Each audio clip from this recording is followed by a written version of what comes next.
Nouvelle mobilisation ce matin au lycée Félix Éboué avec des enseignants, des lycéens, étudiants et parents d'élèves qui ont répété des revendications qui s'enlisent selon eux depuis bien longtemps déjà. Les classes préparatoires et les BTS sont en première ligne. Il n'y avait que des CPGE, mais ils avaient déjà fait une grève l'année dernière pour leurs revendications.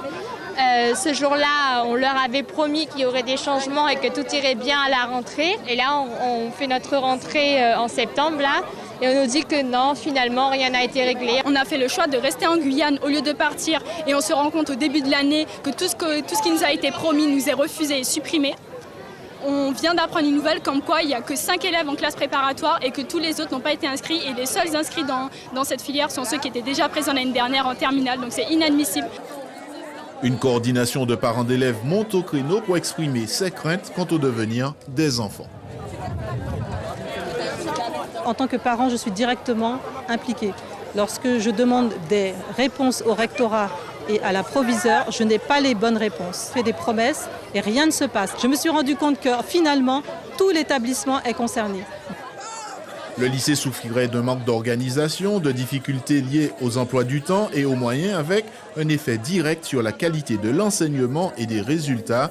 Des moyens promis ne sont toujours pas au rendez-vous. À la rentrée en septembre, nous sommes retrouvés devant le fait accompli que non, ces heures n'avaient pas été rétablies. Les élèves et leurs parents sont mobilisés depuis la rentrée pour obtenir les améliorations de ces emplois du temps, pour obtenir la restitution de certaines heures. Certaines heures ont déjà été débloquées, mais il reste d'importants problèmes d'organisation. Et de toute façon, depuis plusieurs années, on sait dans cet établissement que petit à petit, si les problèmes se règlent, on a à nouveau d'autres problèmes derrière.